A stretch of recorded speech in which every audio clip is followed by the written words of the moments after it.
the feast days of the Roman Catholic Church when you're deciphering different gematrias for different events, etc.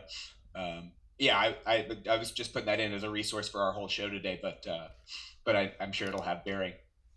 Well, are they claiming the 24th of June is the birthday of John the Baptist? How does anybody know what the birthday of John the Baptist is? Oh, Junipero Serra was 1 July. Oh, the great lover of the American Indian, Junipero Serra. And when Francis did his victory lap in 2015 and had all of his Catholic Congress people surrounding him, they went and they looked on with great adoration the big bronze statue in the Capitol. I'll pull that picture up. John the Baptist's birthday is sure to be celebrated at the wrong time, because the only reference that they had for it is that he's 6 months older than Jesus and the visitation, and we know how they mess with Jesus' birthday, likely September 11th. Good for you. Let's see here. Here we go. One of my favorites. All right, well, we'll stop sharing that. Great find, by the way, John Paul. I'm gonna have to archive that, the Catholic calendar for this year. So, all right, who do we have? Oh, this was Vice President Biden and John Maronite, the crier, Boner, standing above the great Junipero Serra. And so what the Jesuits love to do is hyper-emphasize race and completely de-emphasize the Jesuits in Catholicism. Oh, he hated the dark-skinned people and he was a racist. No. He was an insurgent. He was a military insurgent, like all the Catholic missionaries. Very, very, very important. September 23rd, 24th, 25th in 2015. Zach, I don't know how well you remember it, but he did his, Francis did his victory lap and included both of course. And Washington. Of course, again, he spoke in Washington, D.C. on the White House lawn on September 23rd, which is the 266th day of the year, and he's the 266th Pope, and the Jesuit motto, Isus Hominum Salvator, equals 266. So, a completely appropriate ritual on a calendar that, of course, is named after a pope. And he came in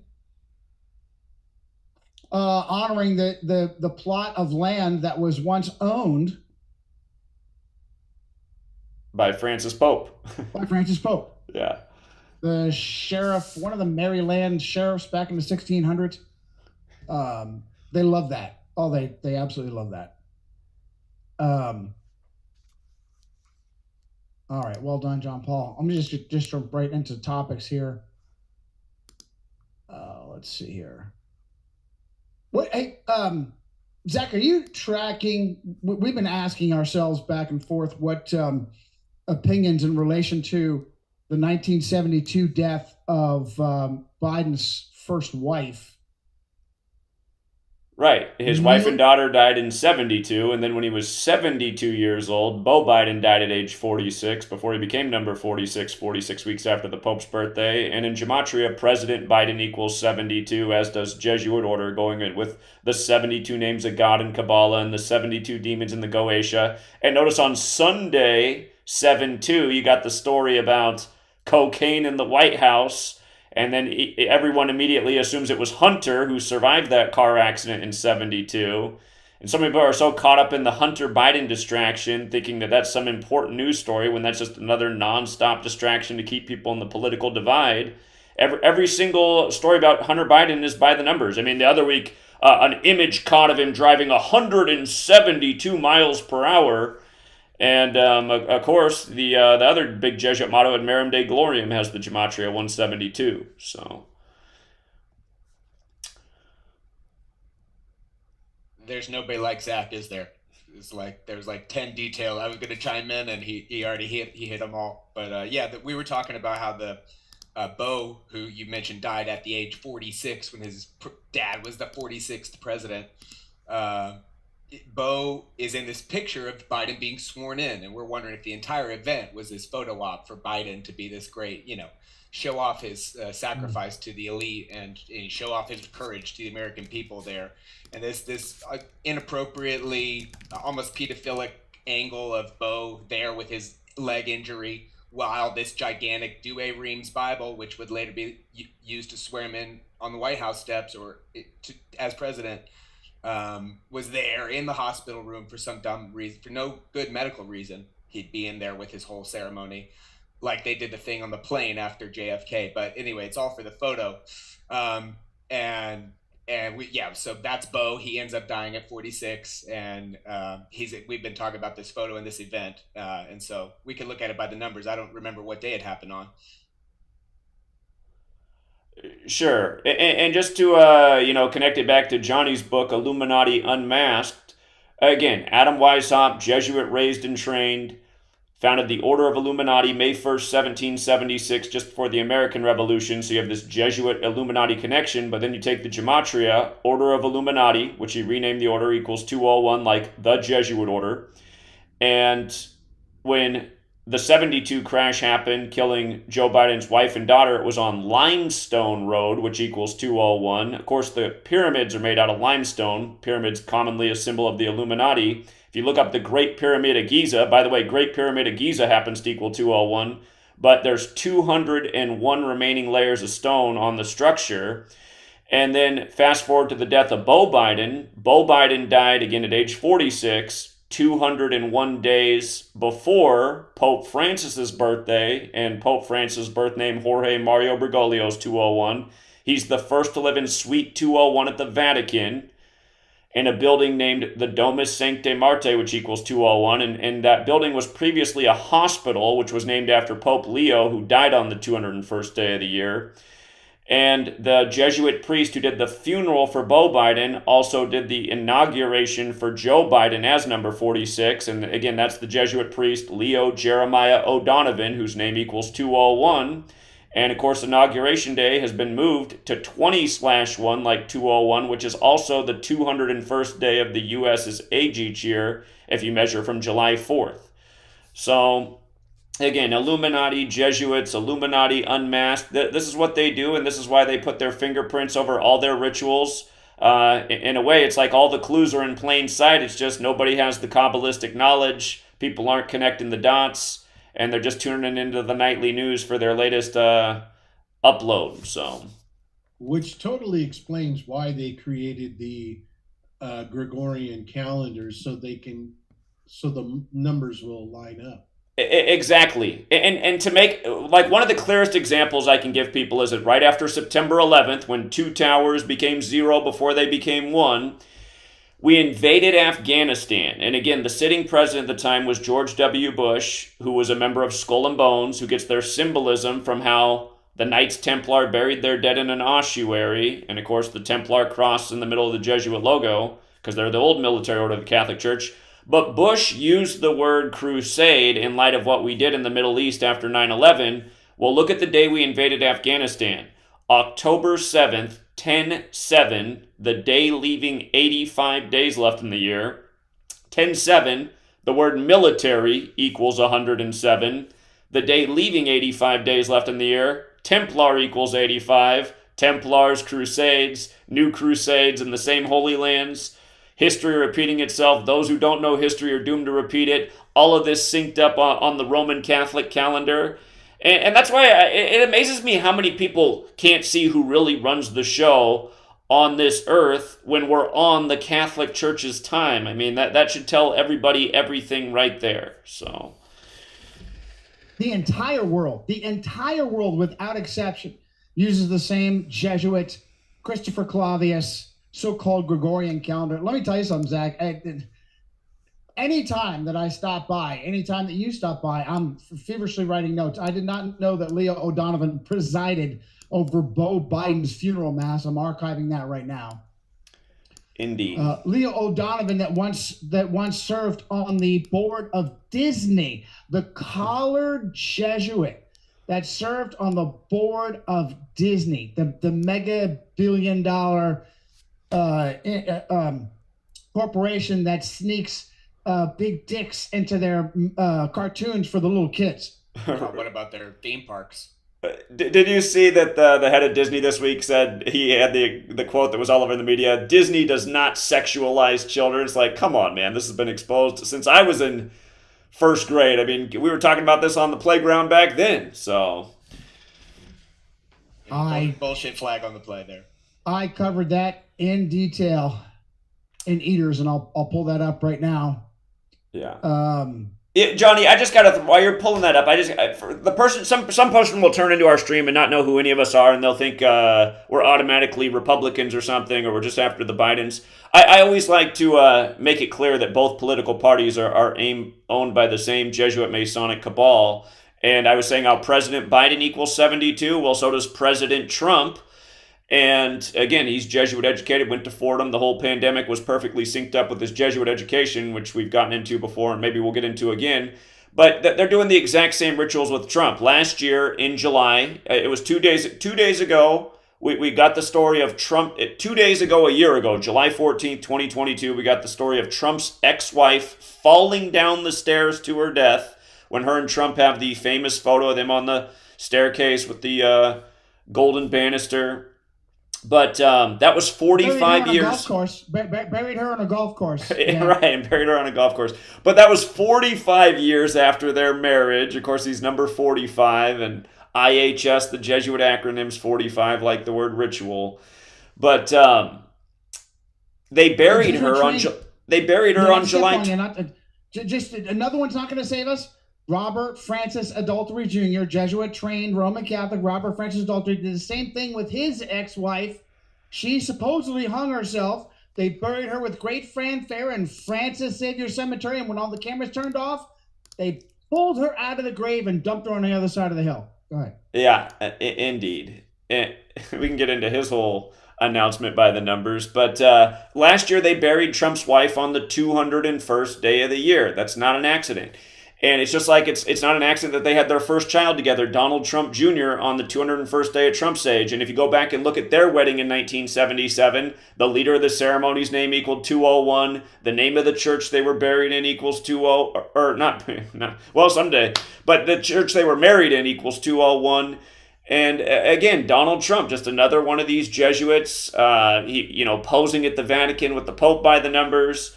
And again, they're all in the club. They're all in the club. So have you seen his hat with the 45-47, Zach? Is that something that he was wearing from the beginning? The Make America Great with the 45-47. That's the new update, right? That's the new update, 45, because he's saying he's going to be number 47, and of course in Gematria. Subtle 9/11 right there. Yeah. That's a good point. Like, numerology. But, that's a good point. In numerology, 45 is 9. It's also the 9th triangular number, and of course 47 is 11. That's a great point. And again, he was called president-elect for the first time ever on November 9th. Again, the election was November 8th, 2016, but it was called for him early November 9th. And for people who don't know, he has a commercial with Serta from 2010 where it's called Counting Sheep. And he has a conversation with two sheep, and one sheep has a 9 on the side, and the other has an 11 on the side. And he's talking about how they'll never count sheep again, and how he was born for the job. And he's wearing the same suit and tie that he wore on selection night in 2016, where he was in the 47-story Midtown Hilton Hotel. And, of course, in Gematria, Trump equals 47, like president, like White House, like government, like authority, like Vatican. And the list goes on. And then Joe Biden replaces him after being in D.C. for 47 years. And, of course, Joe Biden was the 47th vice president who took office with 47-year-old Obama.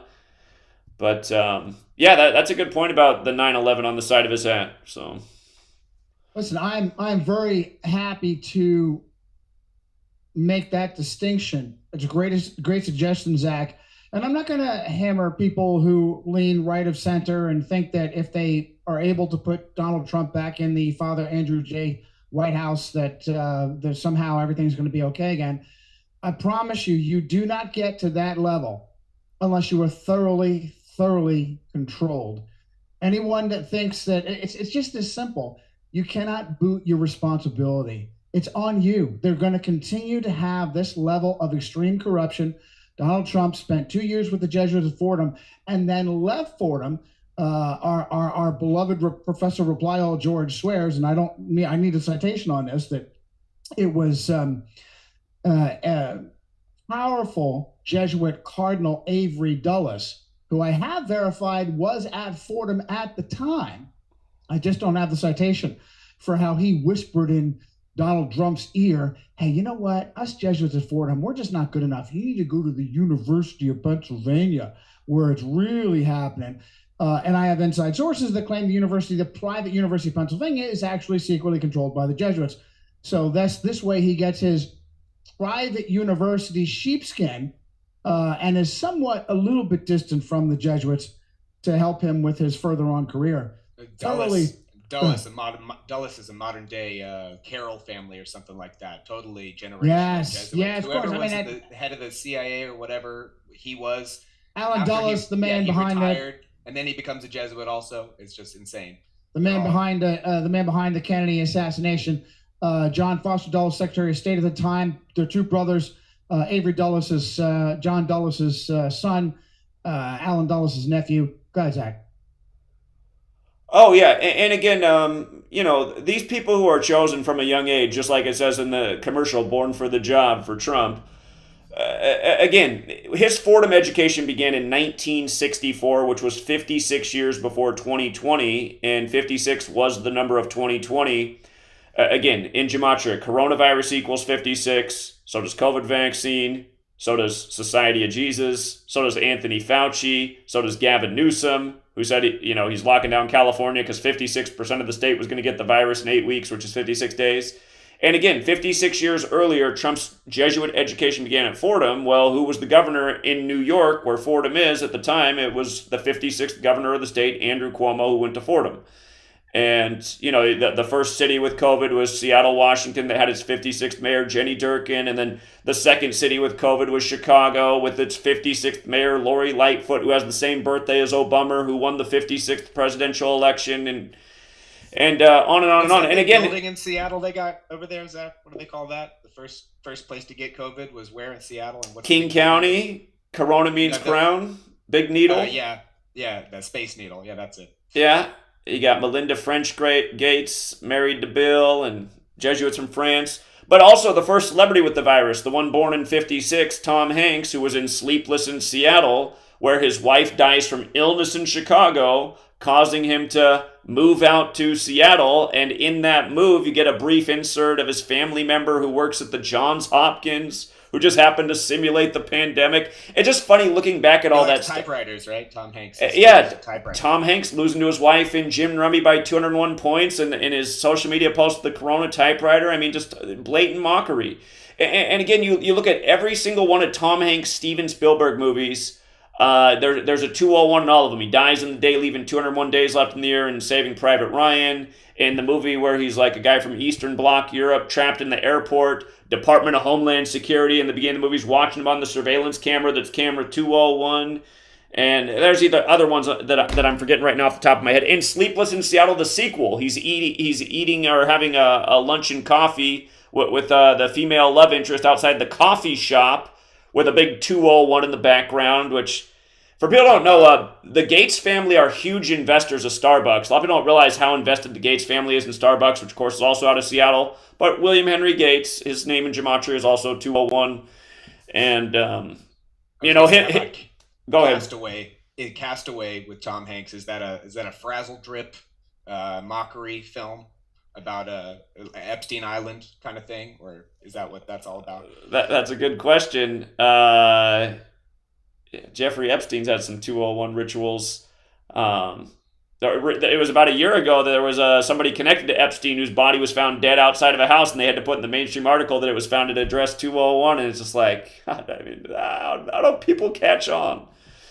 So you mentioned the female mayor of Seattle, Jenny Durkin. I always love to jump into the story. Is she Jesuit educated? A Jesuit educated homosexual She went to Sacred Heart Private Girls School. What did I say? Jesuits. Oh, Jesuit volunteer. Are you kidding me? The far left, pro-abortion, homosexual Jenny Durkin. And she replaced, now, of course, there were two nobodies that were in between her. It replaced the far left, homosexual Jesuit seminarian Ed Murray. Ed Murray was able to duck out of any kind of prosecution as a serial boy rapist, including kids in his own family. Ed Murray, the far left homosexual mayor of Seattle, married another man, adopted a beautiful little black boy, and raped him, and still didn't go to jail. And who did he get replaced with? Of course, there were a couple of nobodies in between him and Durkin. A far left homosexual Roman Catholic Jenny Durkin. I didn't know that she was Jesuit Volunteer Corps as well as going to a Jesuit convent, etc., etc. Oh, I'm sorry, it's the Jews. It's the Jews. By the way, do you hear that, Jim Caviezel? You ever heard of Governor Murray? Yeah. There's the sound of bullshit right there. The sound of bullshit. There's the sound of bullshit right there. And again, just the whole Jewish argument. I mean, the Jesuits are a Jewish-Catholic alliance, but it's obvious who really runs the show. Again, if the Jews ran the world, we'd be on their calendar. And again, who's behind Israel? Again, learn the knowledge. It's obvious. Israel established on 14/5. It's not hard to understand why. There's 145 more chapters in the Catholic Old Testament, and in Gematria, Catholic equals 145. If you use numerology, it equals 46, like how there's 46 books in the Catholic Old Testament. David Ben-Gurion equals 145, who declared it a nation. And State of Israel, its official title, equals 201, explaining why David Ben-Gurion dropped dead unexpectedly 201 days after the anniversary of its establishment.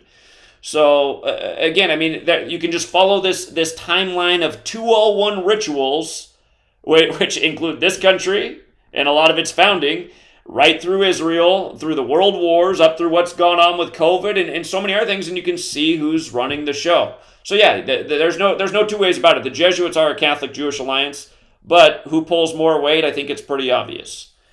That's also very well put, Zach. I don't want to dismiss the role that key Jews have. In no way do I dismiss it.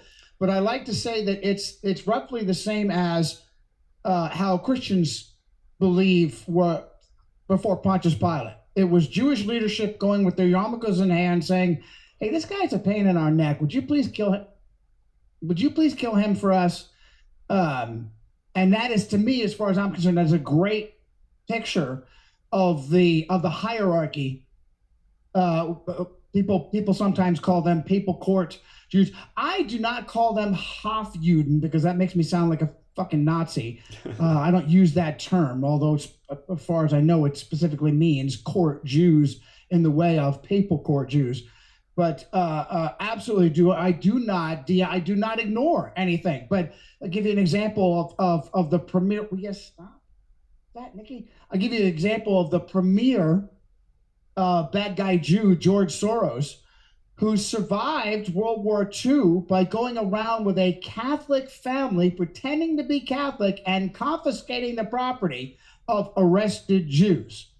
And that is why the Jesuits, who really control the show, the Vatican that really controls the show, how is it that Israel is one of the most vaccinated nations in the world? Israel leading the world on proof of vaccination with their mandatory ID cards. What do they call them? They call it a green card so that they can easily roll in the fraud of Laudato Si and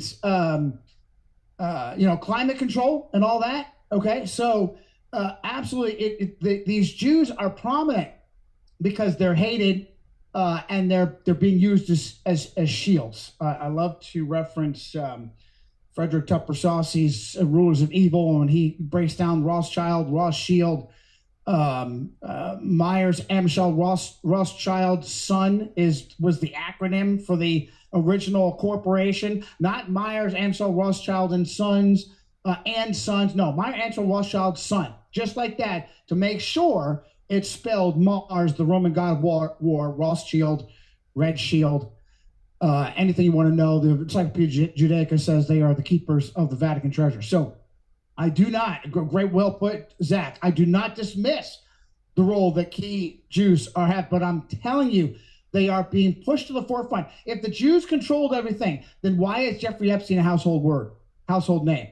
No one above and below him is household. You don't know that Andrew Cuomo and his Kennedy ex-wife were on his black book and frequent visitors there. Andrew Cuomo, the far-left Roman Catholic governor of New York, son of Mario Cuomo, the far-left Roman Catholic governor of New York, that's real power. Brother of Fredo Cuomo, Chris Cuomo, the former anchor of CNN. You have the two, politics and propaganda, with the 1-2 punch there. No different from any of the other powerful hierarchical Roman Catholic feudal families. The Boggs family comes to mind. Hale Boggs, that was going a little bit too far and may have got himself done in with the plane accident there. Very, very powerful family. That guy was in for decades and then turned his seat over to his wife, Lindy, and his daughter, Cokie Roberts. Here you got the 1-2 punch between politics and propaganda. Brzezinski, Zach, the same damn thing. The 1-2 punch between politics and propaganda. Roman Catholic feudal families. I'm going to shut up. I don't know if that sparked anything for you. Yeah, and again, I mean, just in this moment of history that we've been living in, where we've seen full-on fascism, the merger of corporation and government, and big government shutting down mom-and-pop stores and saying, well, that's okay because Amazon and Walmart are still open. I mean, look at who's been the face of these nations in North America. You have a Jesuit-educated leader in Canada, and you have back-to-back Jesuits here in the U.S. from... Zach, not to step on you, Jesuit-educated son, far-left Roman Catholic son of someone that Kathy O'Brien called a Jesuit, Pierre Trudeau. We don't even know if Zach's father. Go ahead. Well, I don't think it's Castro, and if it is, well, Castro's also a Jesuit, so... Right, yes, very much so. 3 times trained by Catholics or Jesuits, a hyper-devout mommy, and yet we're supposed to believe that he's an atheist communist, right? Right. Yeah, absolutely. And we're just learning so many more of these previous generation most evil people in the world, Crowley and Hitler, and everybody has bastard sons everywhere. Do we know? We hear that? Of course, Barbara Bush was saying is related to Aleister Crowley. They say the guy taking over for Paul McCartney, the Billy Shepherd character, is a Crowley bastard son. And then I've seen allegations that Obama's mother was Hitler's daughter, bastard daughter, or something like that. I've even heard about, I haven't even brought this up, but I've heard rumor, totally unsubstantiated with no dates or research done, but I've heard that Elon Musk is Pol Pot's bastard son. It's hilarious how much they look alike, like frame and figure. But anyway, sorry to go down that Elon Schlong. I don't think for a minute that guy is a real so-called legal entity. He's just a priest-bait shell. In no way, shape, or form. I don't even think that he's in any way a decision maker. He's just some sort of Jesuit CIA front man, just like Zuckerberg is. Yeah. Just like the Jewish position in general, what we were just talking about. And certainly they don't escape any culpability and very guilty, but they're not the ones controlling the whole conspiracy. They're just the ones who agreed to step out in front and be the villain, the red shield. Did you say Pol Pot? Oh my goodness, no way. I'm looking at these pictures. I'm going to pull these pictures up. Hilarious. And the funny thing is, says maybe, yeah. That's what they love to do. They love to mock us with stuff like this. Pierre Trudeau, Elon Schlong, we call him. Come on. No way. Now, okay. Now here's the thing about Justin Trudeau. The facts, the names, places, and dates perfectly coincide. The Trudeaus spent all kinds of time in Cuba. Hang on. Trudeau, what's her name? Maggie Trudeau Castro holding baby. We're promised this is not Justin. This was whoever, Michael that died in another skiing accident, whatever. Okay. They spent so much time in Cuba in the heat of the Cold War, they were pissing people off left, right, and center with this. So the facts support this accusation. I don't know about any facts in relation to the Elon Musk Pol Pot. That's just funny. All right, let's keep going here. And please, Zach, just jump in whenever you need to. I've said this a million times, but I'll continue to remind people. The first time Elon Musk was declared the richest man in the world was January 7th, 2021, which was the 78-year anniversary of the death of the actual Tesla, Nikola Tesla. And in Gematria, Tesla equals 78, as does Jesuit. So, again, just the sick little jokes. In January 7th, that date's written 7/1 in the majority of the world, like the word Catholic. If you run the alphabetic order forwards, Catholic 71, in reverse it's 145, which we talked about a minute ago. But again, it's, all these rituals synced up on their calendar, synced up with their number code that matches the calendar. It's just so obvious who controls these puppets, and that's how you can see their puppets. They also said that he was worth $191 billion that day. If you go back and look at the headlines, Society of Jesus equals 191. So does billionaire. So Elon Musk worth is it 191? That's what so what's hilarious is they said he passed. If you just look up that article from January 7, 2021, when he passed Jeff Bezos. In the article, it said he was worth $191 billion and Bezos was worth $187 billion at the time. And then they went back and forth a number of times. But again, Society of Jesus equals 191 forwards. It equals 187 if you run it in reverse. So he was worth 191, Bezos was worth 187 on that day where he supposedly became the richest man. And of course, Jeff Bezos just loaded with Jesuit, the adopted Cuban Catholic background. Is it okay? Fucking LA Times. I'm sure that's paywalled, so I'll have to grab that. I got it all archived on my website when that was the headline and story that day from January 7th. Good. Okay, perfect.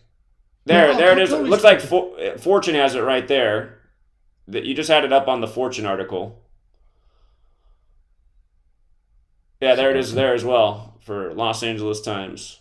Okay. Yeah, and I think Fortune is paywall too, isn't it? Let's see here. Let me get the LA Times up. Incognito. There we go. Incognito. I don't know if the incognito window helps, but whether or not it counts as my free look. That's the game that these bastards play. They give you a halfway decent half news. All right, is this the J? Yep, January 7th, 2021. Yeah, that was the 78th anniversary of Tesla's death. Oh, wow. Nicely done. And I heard you say that. I'm just going to pull it up here. Let's see here. Tesla. Just so that everybody can see it. He spells it with a K. Nikola. Yes, it does.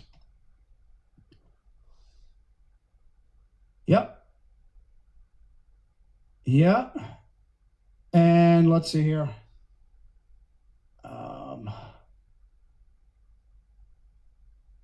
2021 minus 1943. Wait a minute. I don't feel like... Hold on. I got to go back and look at older posts on Wikipedia. Are they saying... I've never seen that before where they make his birthday June 28th because that's Elon Musk's birthday. Are they saying on the Julian calendar Tesla's birthday is June 28th? Old style. So that's Julian calendar. Yeah. So that's Elon Musk's birthday is June 28th on the Gregorian calendar. What a joke. Wow. And they go out of the way to say that. It didn't used to say that. That's why I've never noticed that before. I just noticed it right now. I was like, wait a minute, that's never said that before. Who lists? Are you kidding me? Who lists the old calendar when why? Because you're supposedly Orthodox? Stop. Wow, fantastic. Great eye. Great eye. Yeah, I can never ignore the day June 28th. That's the day my YouTube channel got deleted for the first time back in 2017. Yep, mine got deleted one of the times. I mean, we can't keep track of all the times. One of the times was on March 15th. Of March, they wanted to have a good laugh at my expense. Yeah, wow. That's been a tough day for me too. All right, I'm going to have to add that to my notes. Of course, Soloth Tsar, a.k.a. Pol Pot, he was a good little Catholic boy, educated at Ecole Miche French Catholic School in Phnom Penh.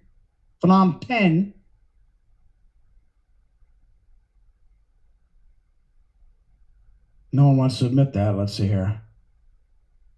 French Catholic Primary School.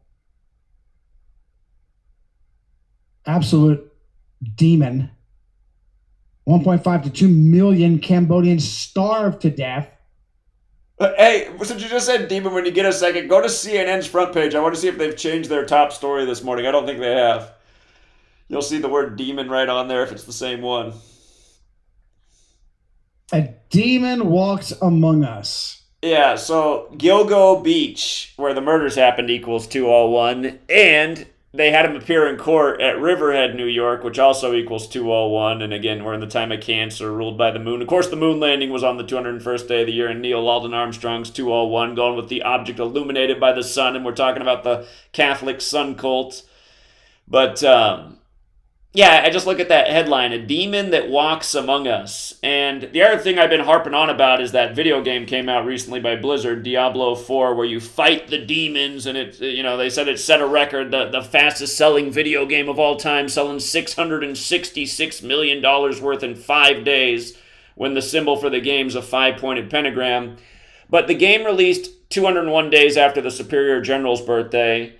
And now their first season, again, this game stays huge. People still play Diablo 2, Diablo 3. These games all stay huge, even though the fourth one's out, because they keep people intertwined with seasons and 3-month competitions. But the first season for Diablo 4 will begin on the 201st day of the year. And I made the point, again, people can have fun and do what they want, but part of the joke is they have millions of men right now playing this game. And it's like, where are the millions of men who actually want to fight the demons who rule over us? Right. No, it's a lot easier to sit and play it in a video game than it is to take a friggin' stand and stop the rape, murder, and robbery that's going on right down the street. As long as it doesn't affect you.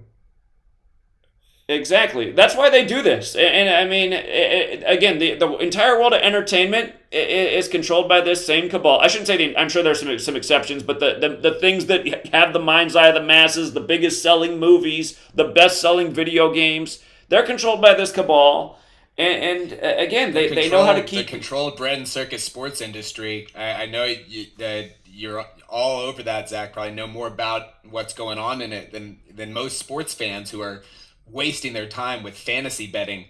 But when we got time, I got some questions for you regarding the bread and circuses industry. First and foremost, what do you think of Damian Lillard? Are you sad to see him leave the Trailblazers? Do you still have any real childlike? Oh, I've never had any attachment to any of these people. No, I remember when you said that you were sad when Cliff Robertson passed away. Cliff Robinson. That was the day after the Jackie Robinson ritual. Well, I was a kid when Cliff Robinson was a Blazer. David Robinson, it was like the rival, and I still love those guys. I see them, and I was going to mention also that the Spurs have so much going on. Makes me think that in this market of 70% of the Air Force is not active people and reserve planes and everything here, and the biggest medical training for all 4 military branches here in San Antonio, huge military city. The last time they had a dynasty was when we were invading and warring in Afghanistan and Iraq. And you had the Twin Towers. You had David Robinson, the Admiral, and Tim Duncan from the Demon Deacons. Yeah, you had the Twin Towers.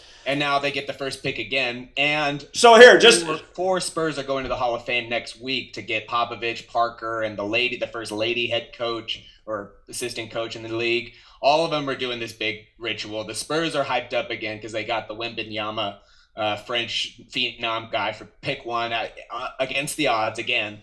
And there's a lot going on there. Here's what they did. Yeah. So, okay, 1976, the Nuggets and the Spurs joined the NBA, those two teams. This was the 76th anniversary season. The Nuggets win the finals. Spurs get the number 1 overall pick. Wembanyama's first game in the Summer League, the Spurs score 76 points. In Gematria, skull and bones equals 41 forwards, 76 in reverse. The Nuggets won the finals. By the way, San Antonio also equals 41. But the Nuggets won the finals 4-1 on George Herbert Walker Bush's birthday, who was number 41, and they outscored Miami in the finals by 41 points. And Nikola Jokic was the 41st pick of the draft. So this international superstar on Bush's birthday, who always talked about the New World Order. I don't know if you guys saw this, but right after Jokic won the finals, mainstream media showed the ironic photo of him being 5 years old and in Serbia wearing a Denver Nuggets sweatshirt as a little boy next to his little childhood friend who was holding up a tennis racket. And again, the day before the Nuggets won the finals, the Serbian, who's also nicknamed the Joker, like Nikola Jokic, won the French Open, the land of the Jesuits. And, of course, the Nuggets had advanced to the NBA Finals on Novak Djokovic's birthday. So, and naturally, Wembanyama grew up loving Tony Parker, the only French superstar in recent history, and he's wearing a Parker jersey when he's a little child, and then there he is as a kid, as a Spur. Sure enough, yeah, it's just so rigged. I think Jokic is one character that's kind of funny about it. He's like, okay, job is over. Can I leave now, please? Yes, thank you. Okay, championship. Yes. Okay, parade. Yes. Okay, parade. Yes. But then, can I leave now, please? Yeah. He's funny. He seems to have a sense of humor about it. But I mean, obviously, sold out to the big show.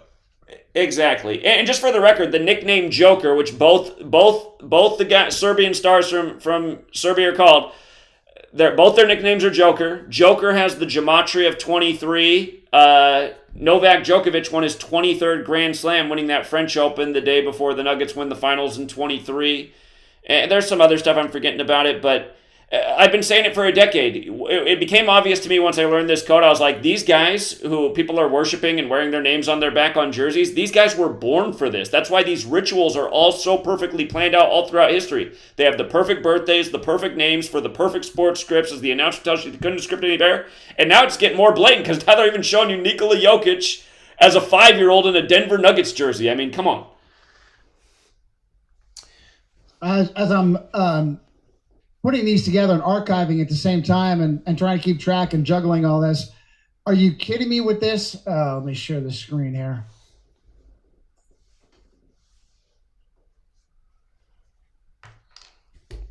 There it is. There it is. Well, I think somehow you went to CBS News Chris Martin when you were trying to show the photo. I don't know how that happened, but no. Here, we've had the photo up on for a few minutes here. This is Chris Martin playing a Beau Biden's. Are you kidding me? Are you kidding me? Anyway, yeah. When is this photo supposedly taking place?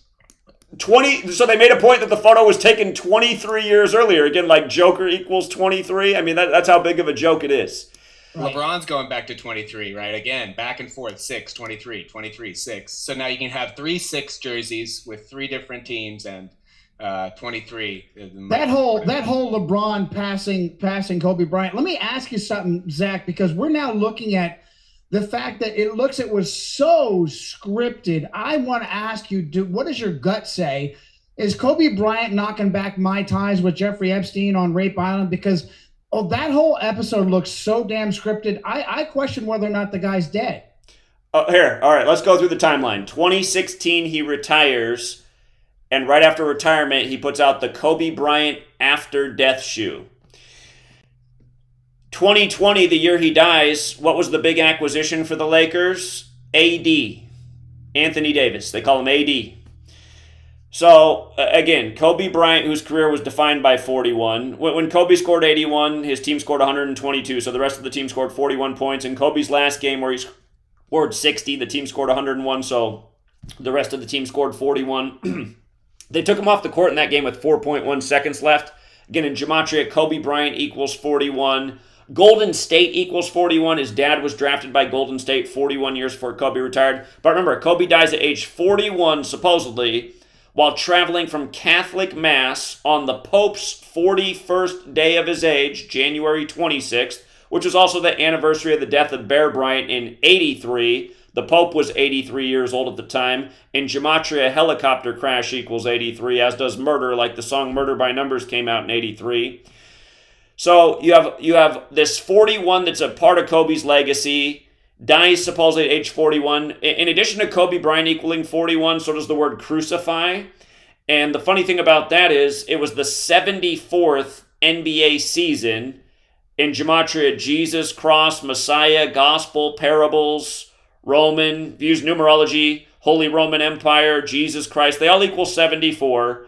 So it was the 74th NBA season, perfect season for a crucifixion, and the common belief is that Jesus was crucified at 33. Well, Kobe equals 33. Just the other day in the Summer League, it was 41 days before Kobe Bryant Day, and the new young star for the Los Angeles Clippers is Kobe Brown, and Kobe Brown played 33 minutes, 41 days before Kobe Bryant Day, playing against Philadelphia, Kobe's home city, and was the high scorer in the NBA for that day. So again, the same type of rituals continue to persist, but my guess is that Kobe didn't really die, and if he did die, I don't think he died in a helicopter crash, seeing as how the helicopter that they showed crashed was not the same color as the helicopter he actually flew in. And again, I mean, also in that timeline, you have the short film Black Mamba with Kanye West and Bruce Willis, which ends with an exploding helicopter. Just a few days after the Kobe Bryant After Death shoe came out, which was November 2016, the Comedy Central comedy show Chamberlain Heights had the episode where Kobe dies in a helicopter crash. I don't know if you guys know this either, but at Kobe's last game where he scored 60 and the rest of his team scored 41, Sorry, go ahead. The first X amount of fans at the game got a toy helicopter with Kobe Bryant in it. So that was the last gift given out at a Kobe Bryant game, the Kobe Bryant helicopter. And of course, LeBron James, Kobe Bryant, and Michael Jordan all have one very important thing in common. They're all Catholic. All three of them, the superstars of basketball. Paul Bear Bryant, his mother's name was Ida Kilgore Bryant, and Paul Bear Bryant was born on September 11th, 1913. What are the odds that they're all Catholic again? And somebody will come back and say, well, you know, that might all be true, but it's always Jews who run the NBA. And again, I'll remind people, Catholic-Jewish alliance. So, absolutely. And I hope to prove to you that the Jews are the puppets and the Catholics are just the managers. I'm looking this up. I love that, the last giveaway. Of course, nobody wants to put any pictures up on the internet of the toy helicopters on the last giveaway. But Philadelphia, the fact that LeBron James surpassed the Bryant record in Philadelphia, hugely Roman Catholic city, thoroughly controlled and corrupted. And of course, supposedly Kobe's hometown. Are you sure the game wasn't in 38 via? I thought it was at 38 town. Yeah. With the father, Jelly Bean Bryant being so, I mean, wow. I mean, as far as connections to Rome, like in Rome, like speaking Italian, playing for and coaching Italian teams, old Jelly Bean Bryant was. So, you know where he went to school, right? Remind me. He went to LaSalle Catholic School. And so, okay. So here's a point to make about that. So again, in Gematria, Kobe Bryant equals 41. If you run the alphabetic order in reverse, Kobe Bryant equals 157. And Kobe died at age 41 on his 157th day of his age. Well, here's other things that equal 157. Staples Center, Jelly Bean, which is his dad's nickname, Joe Jelly Bean Bryant. The word accident's 157. And want to guess how old LaSalle was when Kobe died? Go ahead. 157.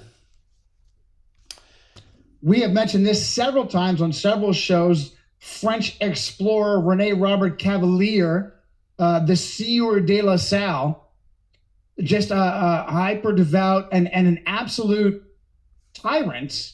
Just look up La Salle. I'll pull it up. La Salle statues publicly paid for, honoring this papist who was so hated by his own men. He died being fragged, as we say in the military, killed by his own men because he was such a tyrant piece of shit. The number of La Salle colleges all over the place, almost as big as Loyola colleges. Of course, they aren't necessarily Jesuit, but the name La Salle coming up very frequently in our past shows. Yeah. And again, it shows kind of how it works, because you can tell that a lot of these people are probably recruited when they're at their Jesuit/Catholic schools, and chosen probably because the adults probably recognize, like, this person has the right attributes for what we need. That's exactly what the Jesuits do. When we say Jesuit educated, Catholic educated, they have this down to an absolute science. Hey, this is where you can go fulfill. This is where you can be plugged in. A lot of these people that are supposedly either Jesuit or from a different order, seminarians that supposedly drop out and then fulfill very big roles later on in life. Everyone from Tom Cruise to Jerry Brown to Podesta, John Podesta, and we always question whether or not they really dropped out, whether or not they're still getting ordained and we're just not being allowed to see it. I keep forgetting the name of the homosexual pilot there that was involved in the Kennedy assassination. It'll come to me. He was also supposedly a seminarian. Question whether or not they're in the seminary and they're being told, you know what, you're going to be a much better fit for us. You go ahead and drop out, and we're going to plug you into the CIA later. We're going to plug you into politics. We're going to plug you into fill in the blank. Oh, the Brown family, by the way, another Roman Catholic feudalist family. Daddy Brown, governor of California. Baby Brown, governor of California, not once but twice.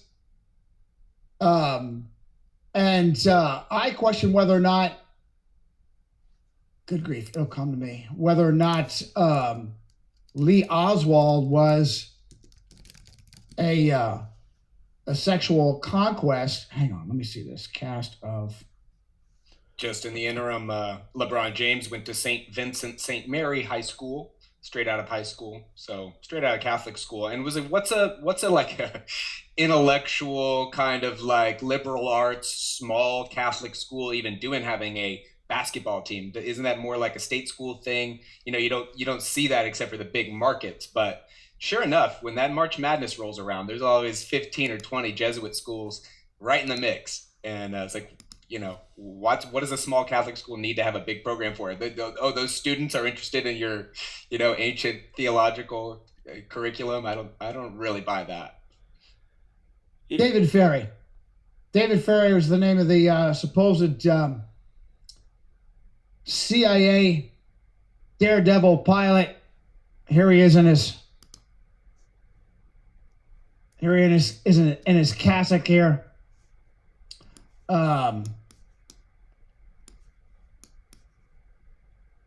He had this rare disease. Let's see if I can pull up this. Here it is. Here is the photograph of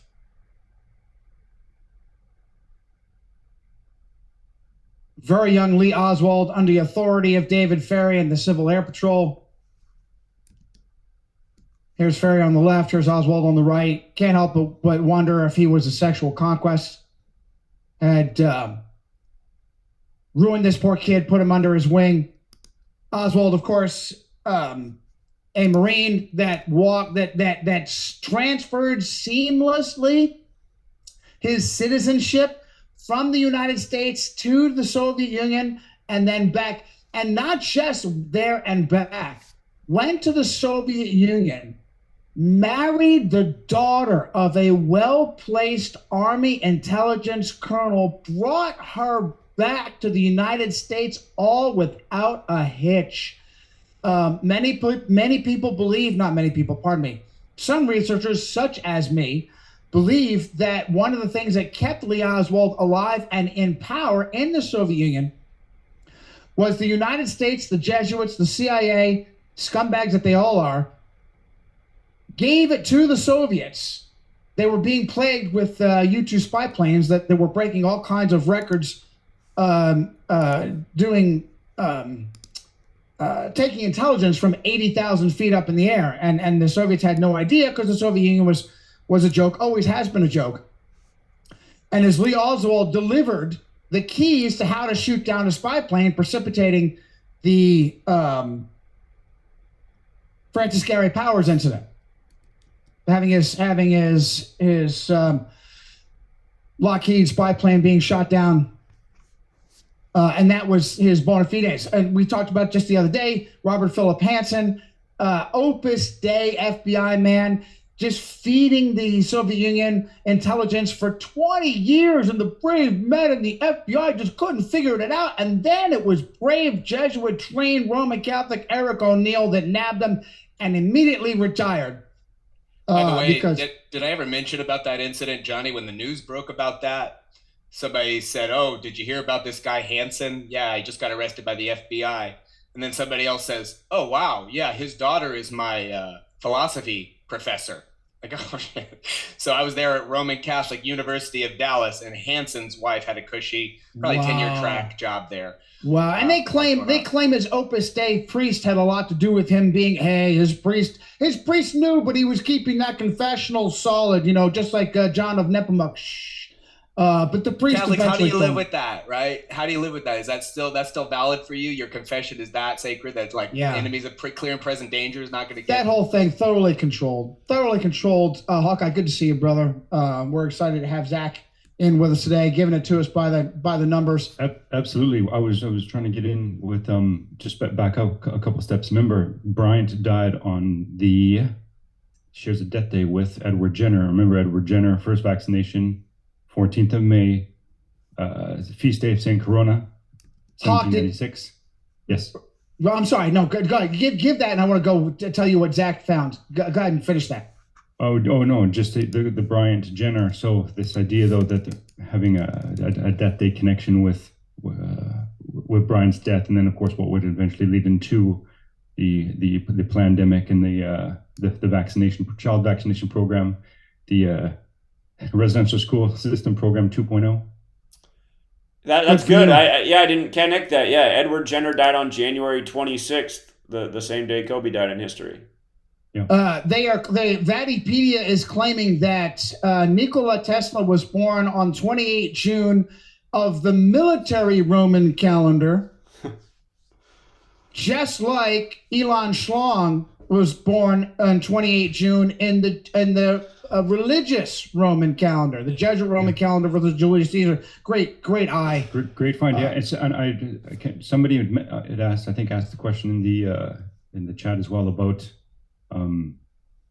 Gematria. I think that, and I've been coming at it saying, just as I've been discovering too, I think, Zach, brilliant work, man.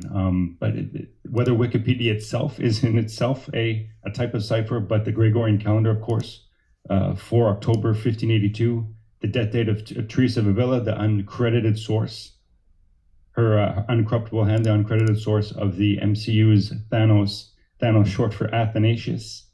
The Thanos gauntlet. Remember you never threw that out before. Are you kidding me? Remember the time stone and the Thanos snap? They control time. So, well done. And overnight the snap of the thumb. So 4 October, when Teresa of Avila died, whose confessor, remember, was Francisco Ribera, creator of Futurism.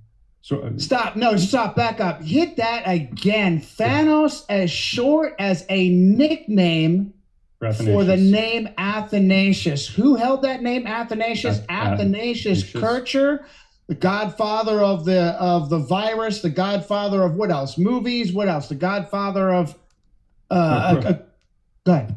Well, I think he's also the polymath credited with what I don't know if microscope lenses. Not that we need to go down that road, but he's credited with so many things. But apart, remember, just as Frederick Tupper Saucier III, Freemason Jesuit, would say, Athanasius Kircher combined with Eusebio Kino's Cowboys, or Kircher's camera combined with Eusebio Kino's Cowboys, gave us the introduction of the indoctrination with kinema.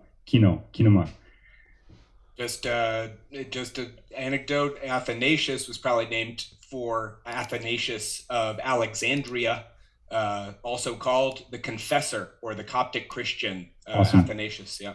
Just like I think that it's important, yes, to get that base level. Just like the Francis isn't always Xavier, but it can be attributed. Remember, context is key whenever Franklin, or Francis is being used. But there's always that tie into Francis of Assisi. I think for the surface.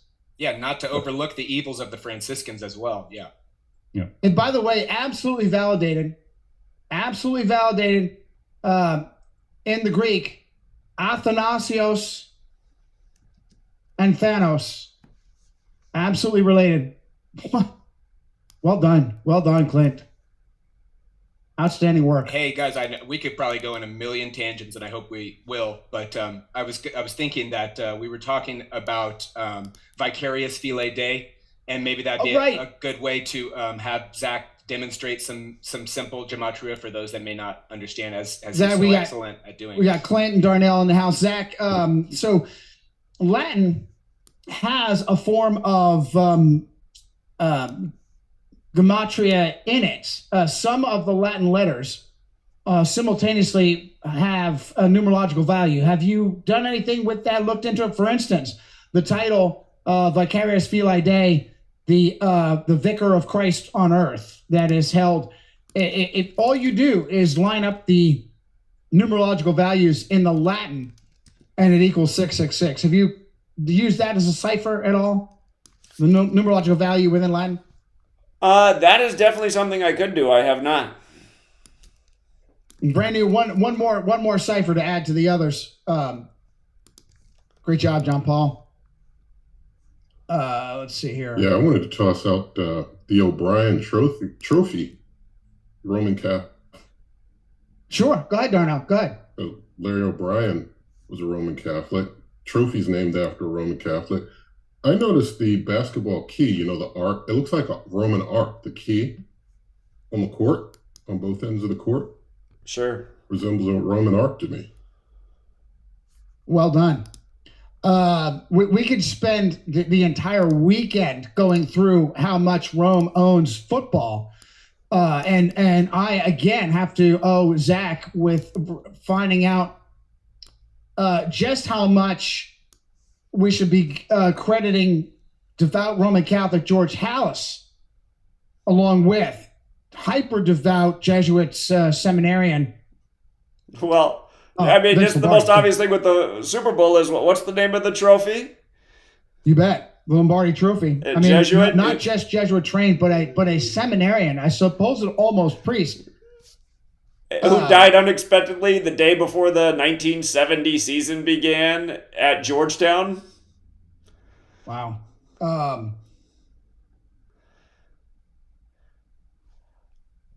Here, just to go back to a simple explanation of gematria, I always like to start in the same spot because it's the thing that showed me that there was definitely something to this. That once upon a time, I was trying to figure out what it was about numbers and rituals, because I saw that the authorities ruling over us, that they were using numbers ritualistically, and it was just beyond a shadow of a doubt to me, but I didn't understand why. It didn't make any sense. It was confusing. I was looking for answers. And then finally, I found a little excerpt from Manly P. Hall's The Secret Teachings of All Ages. And I learned the most simple cipher of the English language. I learned, period, that there was a practice of coding numbers into words, something I had never thought of before. And I thought, that's interesting. So I started looking into if it was something. And again, the first cipher I learned was A is 1, B is 2, C is 3, D is 4, E is 5, up to Z, the 26th letter is 26. And I back then I just did everything by hand. I'd write out words and make sure I added up the words right. And I just started to realize there was something massive about the number 74. For example, just alphabetic order. English is 74. Gematria, the practice of coding numbers into words, is 74. Occult is 74, meaning hidden. And here it is, hidden right in front of our face. Masonic is 74. Words like energy, 74. Nuclear, 74. Weapons, 74.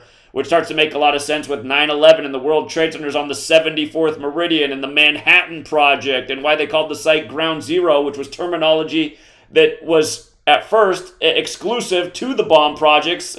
Ground Zero, the definition was a point above or below ground where a hydrogen, atomic, or nuclear bomb explodes. But also what stood out to me right away is just the name Jesus, which isn't the original name. Jesus, cross, Messiah, gospel, parables. They're all 74. Of course, gospel's the story of Jesus. He spoke in parables. So I remember one of my friends said, well, maybe just like a ton of things add up to 74. Maybe it's just kind of like weird thing about the language. So I was like, okay. So I was like, how can I see if everything adds up to 74? So I decided to write out all 50 states. I thought, well, if everything adds up to 74, a lot of these states should equal 74. Well, as I found out, only one state added up to 74, and it just happened to be the 33rd state. And I thought that was interesting because I was going, Jesus on the cross at 33, and again, Jesus cross. So then I started to think about like, what are some infamous deaths in history? So I started looking deaths, and I started to notice how many people died 74 days from their birthday, or how 3 of the first 5 U.S. presidents died on 7/4, not to mention holiday equals 74. And the other cipher I learned at first was the alphabetic order with numerology, where Independence Day also equals 74. So I was like, think about that. This English-speaking Christian nation with the 7/4 birthday, all this 74. I just learned the other day that Jefferson and Adams, who died together on July 4th, 1826, 1826 days before Monroe died on July 4th, I just learned that they had a letter expressing their concern about the resurgence of the Jesuits. So I was like, oh, maybe that's why they died together. Ding, ding, ding, ding, ding, ding. Yeah, what a coincidence. Yeah. What a coincidence. And that's because they were supposedly suppressed from 1773. They were suppressed at the exact time the United States was born. Think of that. Which is why we absolutely believe, I agree with Frederick Tupper Saucy, that they were secretly underground manipulating the American Revolution while it was going on. And then they came back in 1814. So, John Paul, you had a great, we did a great rabbit trail. Go ahead, Hawk. The one of the new versions of the C19 XBB 116.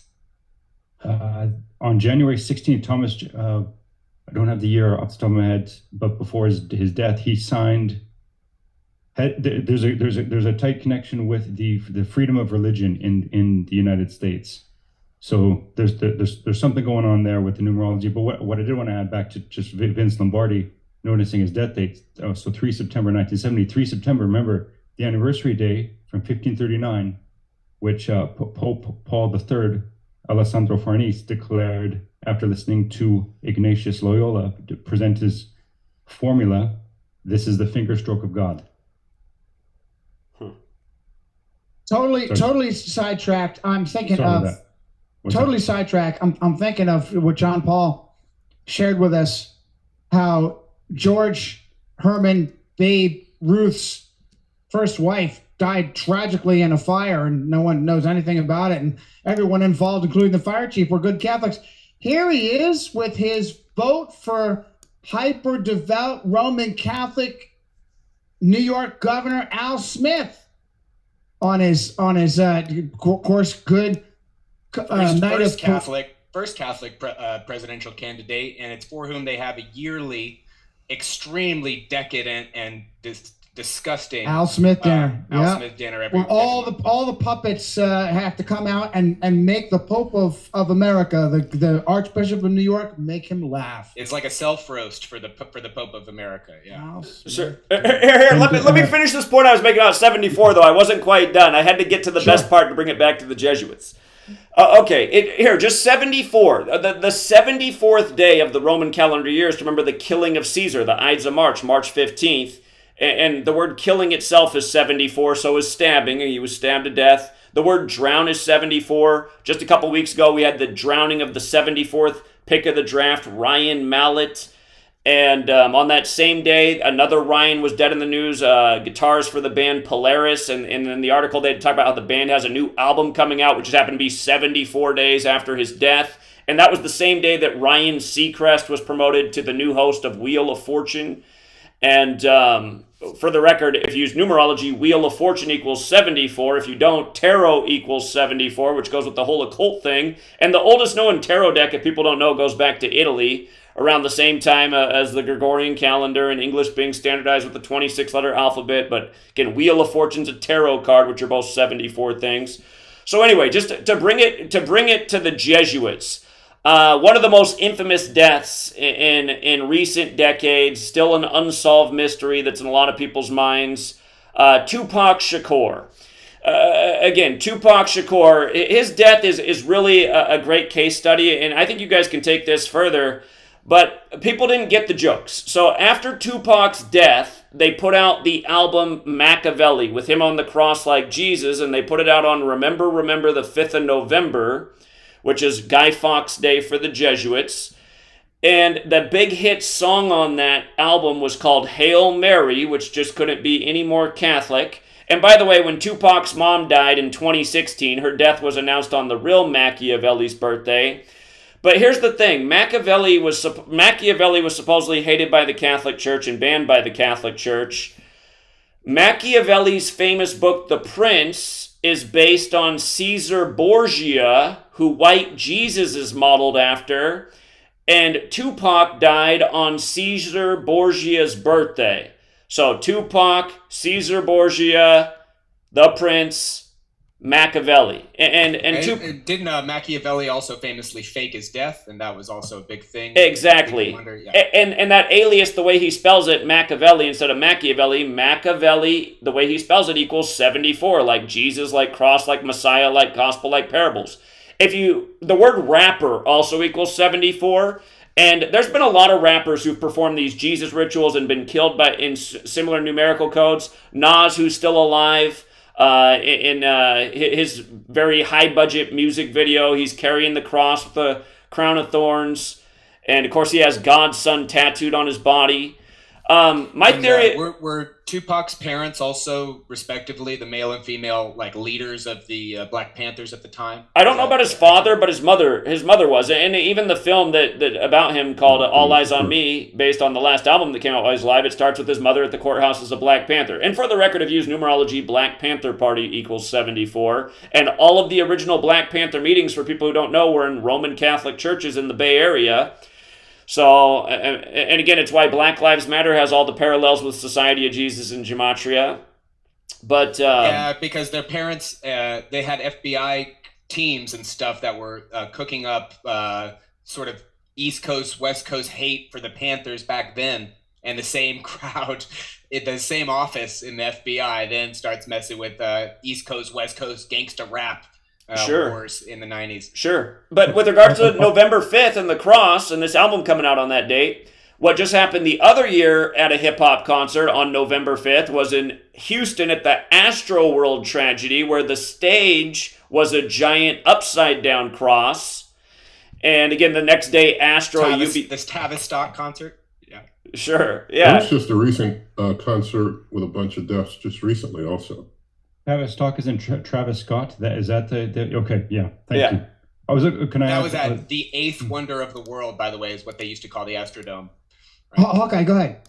Oh no, just Tupac Shakur. His death date being September 13. So we have the anniversary day of 29th Jesuit Superior General, the anniversary day that he began his generalate, September 13, 1983, and of course him being Superior General throughout right up until 2008, 14 January 2008. You talking about Kolvenbach?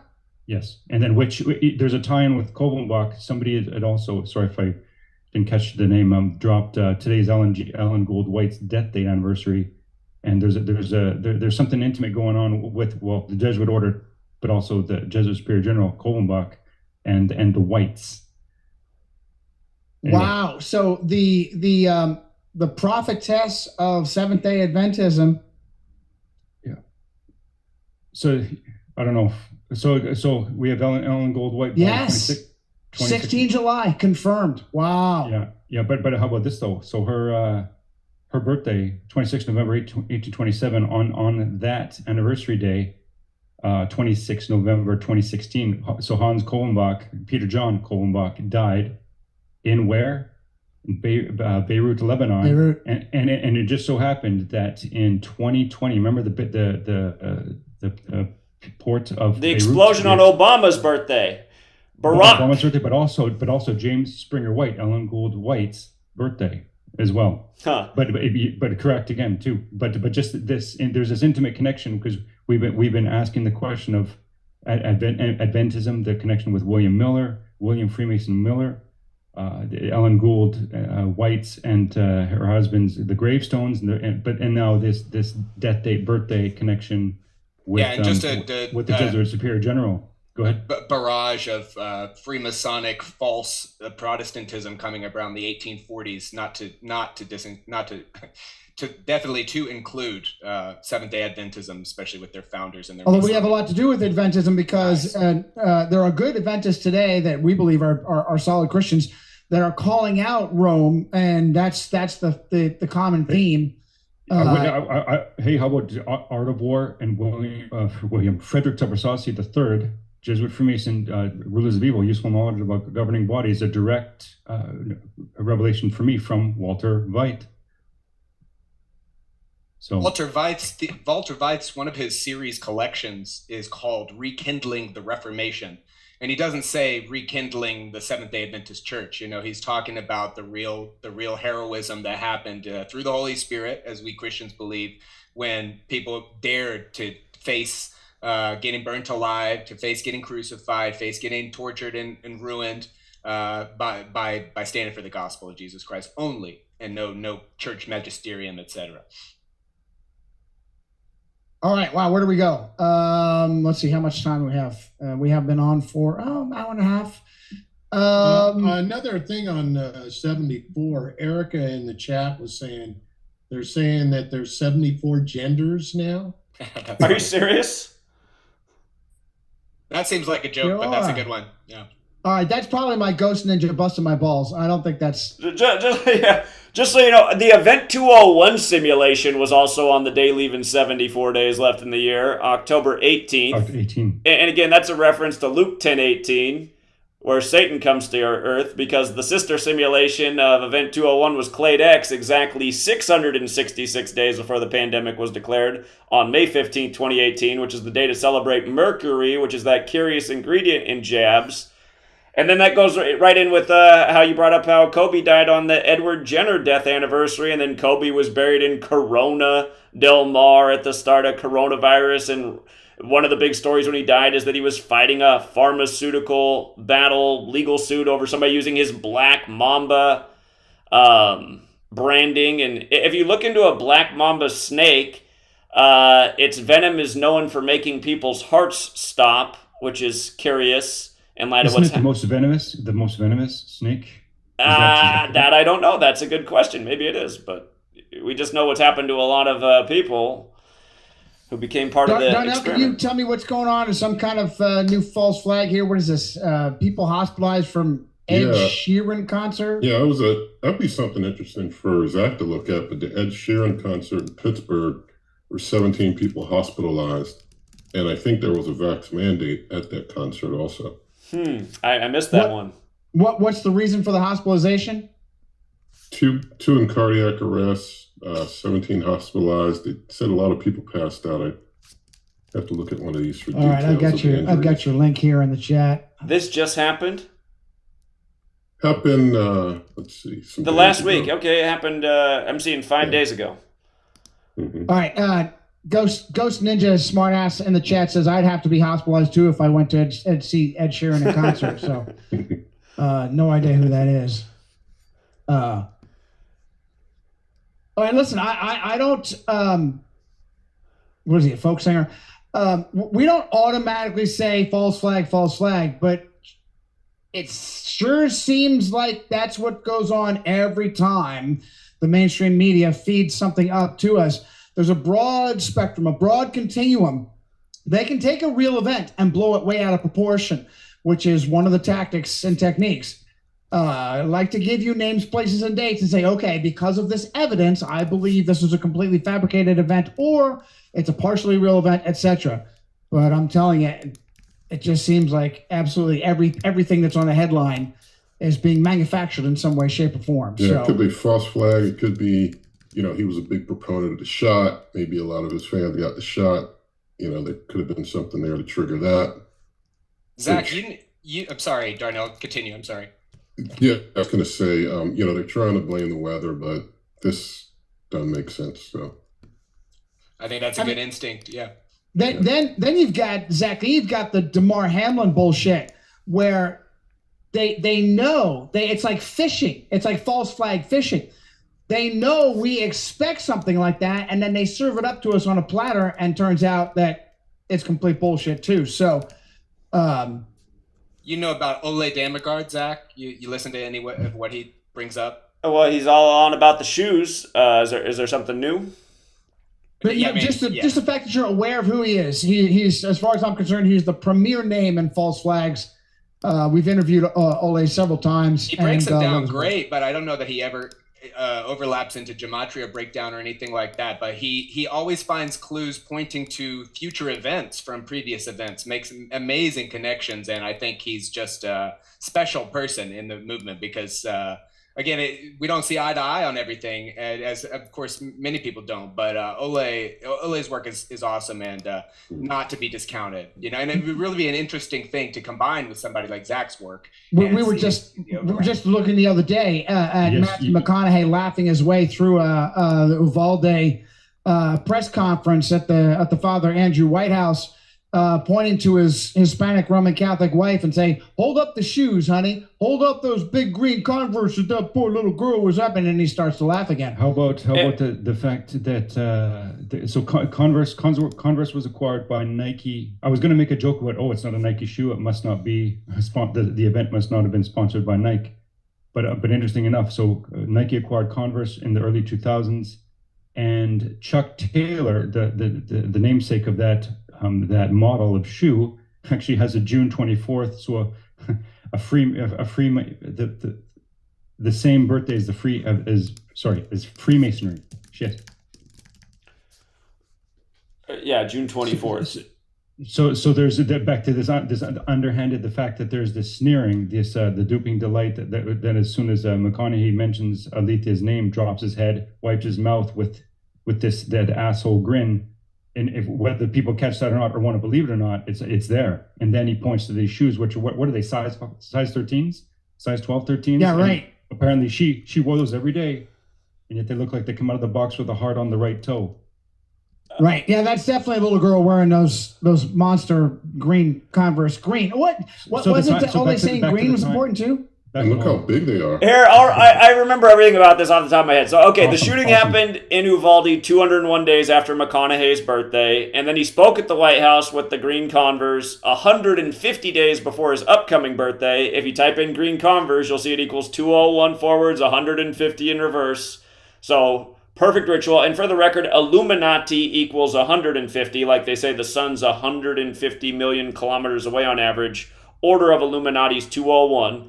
But green Converse, there it is. You got up on the screen, 150, 201.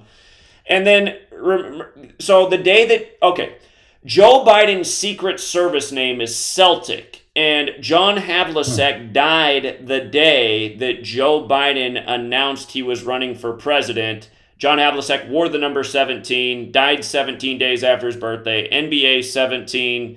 For people who don't realize, Joe Biden was born 17 years after RFK, which is also interesting to the day. But, and RFK gave a speech about gun control right before his death. And for the record, gun control equals 139, and he died 139 days before the nation's first major gun control act in 1968, which was also 201 days after the assassination of MLK. But coming back to the Uvalde thing, the reason I'm bringing up Biden and Celtic, the day that Joe Biden was with all those candles around him and gave his gun control speech on Uvalde, he mentioned how 17 children, again, the Celtics are green, right? Green Converse are associated with basketball and the Celtics historically. But the day that Biden gave his speech about gun control in Uvalde, if you go back and listen to that speech, first of all, the speech was listed as being 17 minutes long. He says the number 17 many times in the speech and closes it out by saying how they'll mourn for 17 more days in Uvalde. But if you go back and look at the day of that speech, it was game 1 of the NBA Finals between the Warriors and the Celtics. And the Celtics came back and won that game late with 17 unanswered points. And then you'll recall right after the Warriors won the finals over the Celtics, who died? Bill Russell, who went to the Jesuit school San Francisco, University of San Francisco, and who played for the Celtics. Bill Russell died right after those finals ended. And what day did he die? He died on the anniversary of the death of Ignatius of Loyola, which was the last day of the first ever Jesuit Ignatian year. So, again, you got the Jesuit numbers, the Jesuit Illuminati numbers all over Uvalde. And another sports ritual that was connected to Uvalde is, if you want to go back and look, the Yankees started a 15-game winning streak the day of the Uvalde shooting, and that first game was won on a comeback by the Yankees off the bat of a player who's from Texas, in a city that neighbors Uvalde, but they had a 15-game winning streak that ended against the Houston Astros, and the 15th win came on the day of the New York judge ruling in favor of concealed carry permits in New York City, and the word gun itself equals 15. So again, we're always talking about this too, just how it's all scripted, the politics, the sports, the news, the legal matters, or we're living in this one big Jesuit circus where they got it all connected, all rituals together. I can't tell you how many times they've synced up Aaron Judge with some kind of legal judgment. Every year, Aaron Judge is setting some major record, surpassing Babe Ruth, supporting or surpassing Roger Maris. He's constantly doing it in the time of Yom Kippur, which is about judgment. It's just, if you can just see the rituals and know what the dates are on the calendar, like where we began, again, you'll see what they're doing in this world, and it's a mockery. And again, it goes to that phrase, those who don't know history are doomed to repeat it, and those who don't know what day of the year is are doomed to not even catch on to what's going on. So, or as Saucy would say, those of us that think, paraphrasing, that's looking at history and realizing some kind of conspiracy are those of us that are and have studied it. I was just going to make an asshole joke about, we don't just sit back and point at, just as Biden there, the news reel you were playing, and just point out, oh, gold fringe flag. No, there's right, clearly gold fringe. Step back, big picture. There's clearly, just as Zach was saying, the big picture, which clearly points Jesuit order, Rome, so on and so forth. And that absolutely is the utility. That absolutely is the value and utility of Zach's work. Is you look at this and the evidence piles up that it's beyond the possibility, beyond the realm of random chance. This clearly has the mark of design behind it. Let me go around the circle as we start to wind down. If anybody has anything specifically for Zach, Darnell, how you doing, man? You have anything specifically for Zach? No, I'm good. I did want to mention though that I put in the chat that basketball is a sport.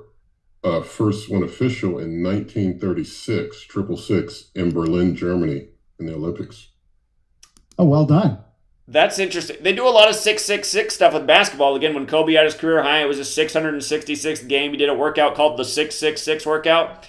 In Sumerian gematria, we just multiply the alphabetic order times 6. So A is 6, B is 12, C is 18, so on. Basketball game equals 666. The NBA Finals, 666. We definitely talk about that number a lot with basketball, so that's a good catch with 1936. Again, for people who didn't get the first time, 666 is the 36th triangular number, meaning if you had 1 through 36 together, it equals 666. William, we've been jumping over you. You're too nice to get a word in edgewise. Anything for Zach on the way out? Well, I just been patiently listening and taking this all in. For those of you who are interested, Zach, what is your website? Oh wait, let me double check. I've got this all lined up. Are we okay? So are we still number games 9/11 to coronavirus? Is that the latest, Zach? Yes, I still You've haven't got been one able to finish my latest book. It's on rewrite 10,000. So Oh, Okay, Gematria Effect News. I've got that website, GematriaEffect.news.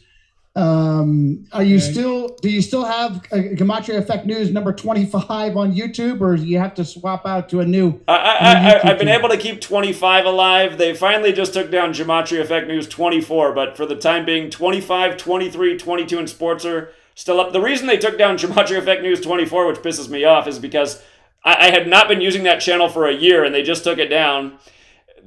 I wanted that channel to stay up more than any of them because it had all of the cities we went to as we drove across America, bringing people together in each city to talk about what's going on, and I guarantee Google did not like that.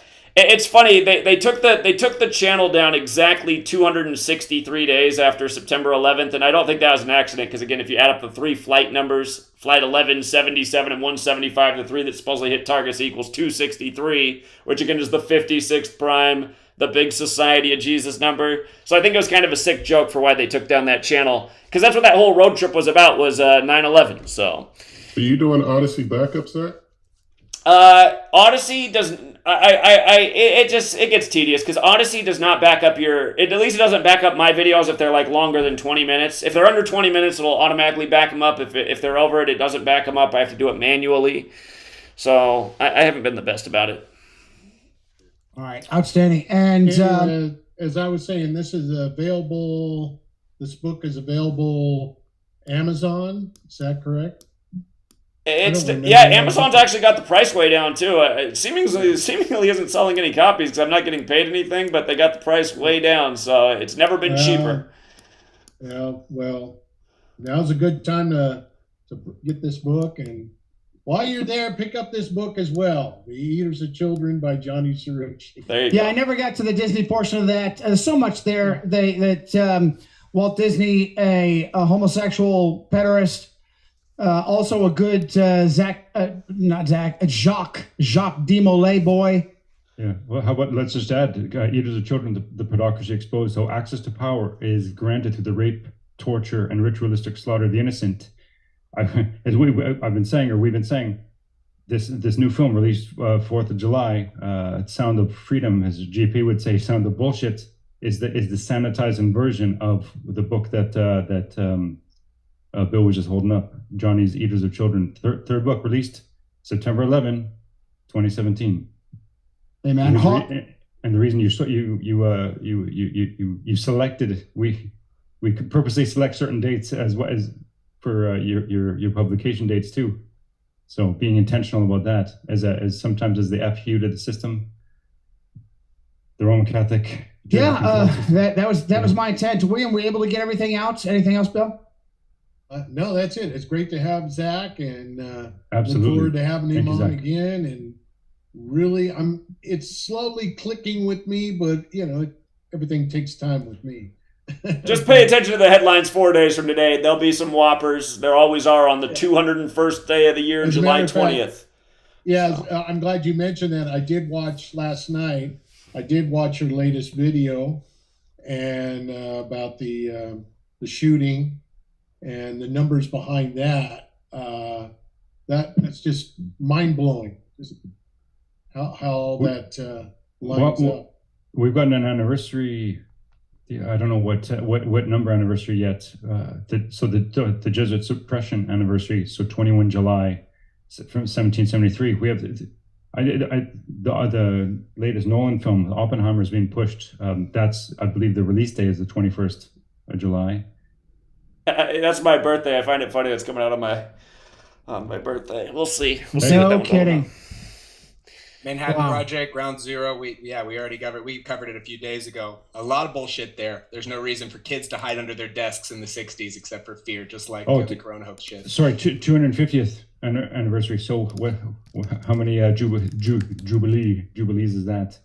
So that's precisely 10. Here, I'll tell you. Your birthday, Zach. I got to tell you guys one interesting thing about that movie coming out, about the bomb in the light of this whole Russia-Ukraine thing. For people who missed it, last year you had, by the way, the head of the United Nations, his name equals 201, and the United Nations has a department focused on nuclear weapons. That guy's name also equals 201. But last year, that guy on August 6th, the anniversary of the bombing of Hiroshima, he said that, it's very probable that there will be some kind of nuclear disaster because of what's going on in Russia, Ukraine. So now we get the movie coming out about the bomb. And funny enough, Russia went into Ukraine for the first time on February 21st. The war officially began on February 24th, which is, if you guys didn't know, that's the day that the Gregorian calendar debuted in history, February 24th.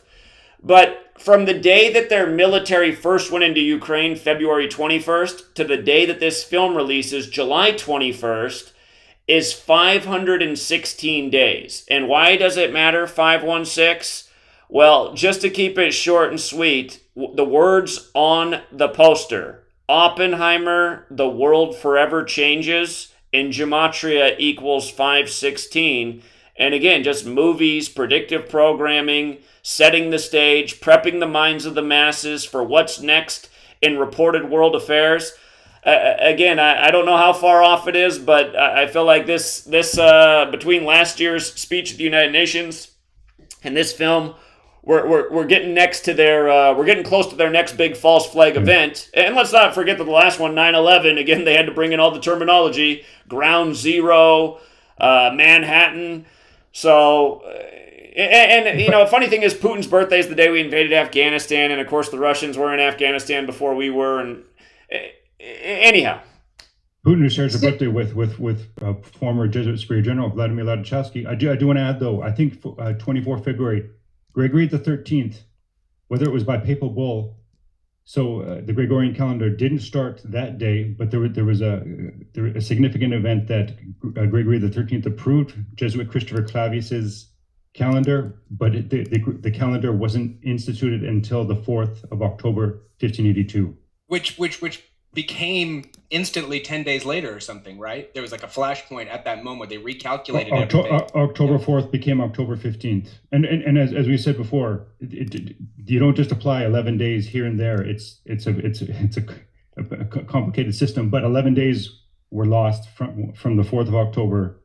October 4th became October 15th in 1582. When the 11 days lost, I think, is funny, too, because in the most simple cipher, Pope equals 52, like the 52 weeks in the calendar year. But if you take numerology and run the alphabetic order in reverse, Pope equals 11 instead, the master number. So new calendar for the Pope, 11 days just gone. Yeah. Anyway. They have this literal Irish Roman Catholic Cillian Murphy playing the Jew Oppenheimer. Are you kidding me? Does it get any more obvious than that? Who is presenting Jesuit theater? Who's presenting the show? I mean, an actual Irishman who was born and raised Catholic, who says every once in a while he's agnostic and then admits, you know what? The Roman Catholicism still shapes who I am. For freaking real, and this guy is absolute priest bait if you look at him. Give me a break. Also, in this movie, they recreate the bombs that were tested. And what, that fat man and little boy? I like to rate boys. No, the fat test. No, not those. The ones they tested out in the desert. And what I feel, and I think this movie is going to show. They're not intentionally, but I believe when they filmed the original explosions, if you ever look at how Hollywood looking all those tests were out in the desert, those mushroom clouds didn't look that big.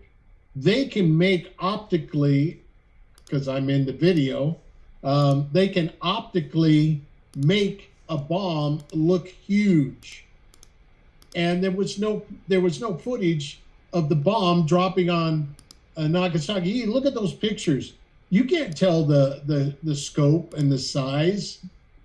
By the way, Christopher Nolan, born Catholic, Catholic grade school, England and America, Catholic upbringing before he got into one of his brothers Jesuit trained plot writer. The other brother a Jesuit assassin, not an actual ordained Jesuit, but a literal murders other people assassin. What's the one brother? Jonathan, I think, is the Jesuit trained, and Michael is the actual murderer. Yeah, the one you don't hear about.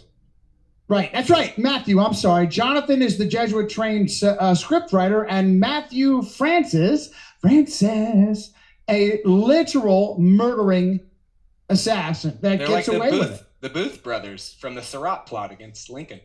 There's 3 brothers involved in that, and they all played assassins in Julius Caesar before they killed him. And then, as a homage to that production, they built a huge statue of William Shakespeare and put it with the money from that show, they put it in the Central Park in New York. And so they killed him. The same guy who killed him is the guy who stabs him in the play Casca. I played the role one time. Julius Caesar, Ides of March. Wow.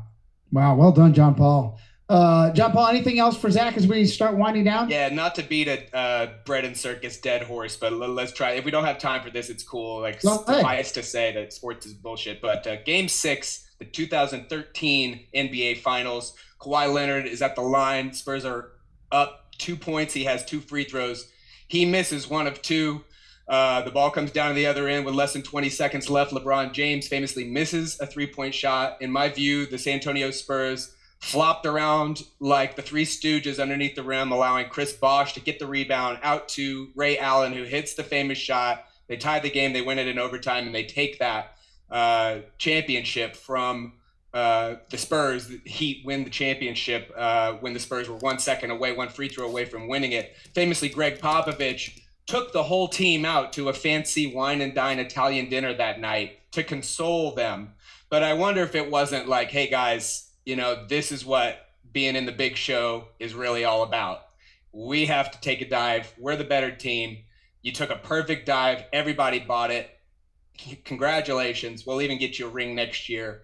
But, that's my view of the whole thing. And now that the Spurs hype is, I tell you, that morale of the average person in this town is up just because of the excitement about the Spurs are back again. It's like an idol to a lot of people in this community. So, not to tear down hopes, but Ginobili, Parker, Duncan, Popovich, they took a dive in the ring, and they're all going to the Hall of Fame next week. So during the press conference, didn't Josh Allen get all phony, teary-eyed, and say you couldn't have scripted it any better and have to look away? Josh Allen, the football player, Ray Allen, the basketball player, may well have said something. Right. I'm sorry. Thank you. Well done. I don't know if there's Zach. You're not a computer. Just pull that out. But great job, John. Yes, he is. Yeah, I mean, that very well, it could have been that he gave him the news right before the thing. I kind of feel like these guys, I don't know exactly how they do it, but these guys are definitely in on the script, and it's obvious when they play down and allow other teams to come back. I mean, you see, the NBA is one of the most obvious rigged leagues there are, and I mean, even a lot of sports fans will say they don't watch NBA anymore because it seems so rigged, but then they'll watch football and all these other sports that are arguably just as bad. For people who don't realize, though, LeBron, the first finals he ever won was the season that got shortened to 66 games, which was the 2011/12 season. 66 is the 11th triangular number for the record. But again, 66 game season, LeBron wins his first finals in Gematria. LeBron equals 66. Use numerology, LeBron James equals 66. And, 66 books in the Bible. They call him King James. The King James version, 66 books. He ended up winning his first finals with the Cavs on the real King James's birthday, June 19th. Again, people didn't get that joke because King James's son was King Charles. Those who fought for King Charles in the English Civil War were called Cavaliers. This year, one of the most obvious rituals that you'll ever see in sports. On the day of the King Charles coronation, which was May 6th, 5/6, the last king of England died at age 56. But on that day, LeBron had the first home game for the Lakers versus Curry and the Warriors, and LeBron won that day, becoming 5-6 at home versus Steph Curry in the playoffs, the two guys born in the same hospital in Akron, Ohio. Anthony Davis, who went to the University of Kentucky, that was also the day of the Kentucky Derby. It was 56 days after Anthony Davis's birthday. D'Angelo Russell, who also went to Kentucky, got his 56th career win with the Lakers. In the Kentucky Derby, which equals 56 in Gematria, just like Royal Family equals 56, like LA Lakers equals 56. In the Kentucky Derby, Todd Pletcher had the two favorite horses in posts 5 and 6, and one of those horses' names was King's Barnes. But anyway, it was all about these king rituals. They did several of them, but the May 6th was just so obvious, the day of the coronation, because again, King James, his son's King Charles. But that whole series was about the king. And by the way, the name Stephen, or Stephen, it's spelled the same way, Steph Curry, Stephen Curry, whatever you want to call him. I think his real name's Stephen. They just call him Steph to sound cooler. But after that series, which was all about the king, then the next series was all about LeBron versus the Joker. And of course, in cards and games, Joker cards can trump everything. So, and for the record, the name Donald has the same gematria as Joker 23. And remember, Donald Trump was in court in New York the week after they filmed the latest Joker scenes there. And anyway, it's a lot to go over. That's why they call it the wild card. Right. I want to throw out real quick. I don't know how much of a. Well, let me just throw this out. I've got a fan, Flying Monkey Rick, who's looking at Zach's article workup on the death of Mark Passio's wife. You think the numbers are pointing towards some kind of orchestration there? Ex-wife, right? Were they divorced before the death, or? Let's see here. Died on February 2, 2020. What's her name? Her name is Barbara Passio. Do you have a strong opinion on this, Zach? Here's what I'll say about Mark Passio.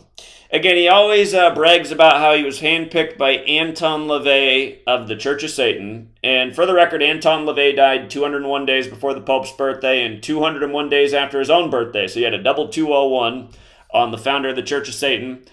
I've called into Mark Passio's show probably at least 50 times, and he's only taken my call one time ever, and he took it at the very end of episode 201.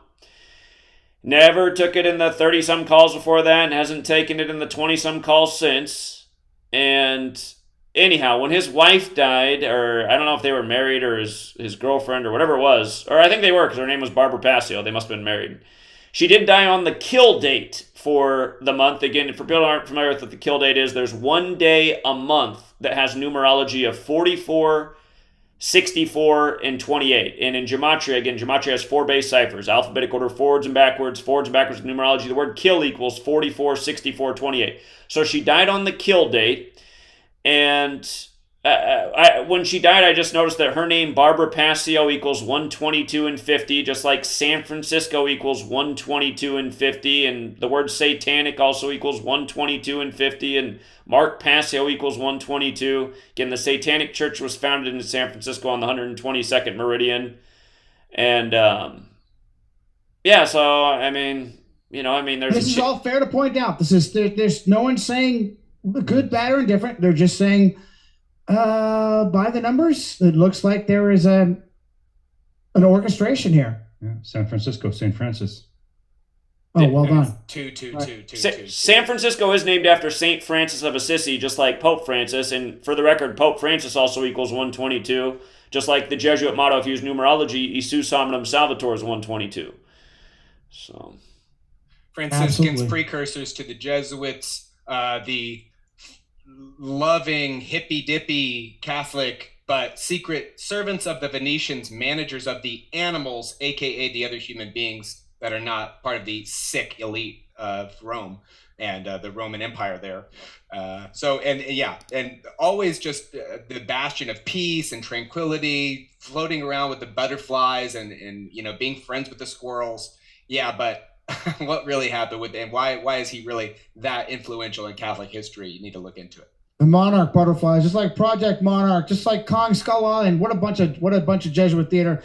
Zach, you don't ever have to call into the show here. You come in and co-host. You are absolutely always welcome. It's an absolute thrill to have you. Everybody loves it. My fans love it each and every time we have you on. It's been really enjoyable, and I am especially blessed to have all of my the co-hosts and friends that I have that came obviously prepared. William, Darnell, Hawkeye, John Paul, you guys did a phenomenal job feeding Zach with your own talent. So love you guys. Zach, I'll put this together and throw it all up, and you're absolutely more than welcome to download and re-upload anywhere that you want. I want to thank Zach for locking me on. The only place that I can go was Odyssey, and I got that as a suggestion from my friend Zach Hubbard. So even though Odyssey's a pain in the ass, I don't have any other home that will reliably upload my shit. So good old libertarian Jew Jeremy Kaufman, got to thank him for that. Zach, get that other book done, finished, and put it out, and we'll bring it back when you're ready to talk about that as well. All right. I appreciate it, gentlemen. Great stream, and I look forward to coming back. Thank you. Love you, brother. Love, Zach. Happy early Cheers. birthday. Yes, Thank yes. Happy birthday coming up real soon. Yeah, turning 40. So. Oh, over the hill. Take care. Be blessed, Scott.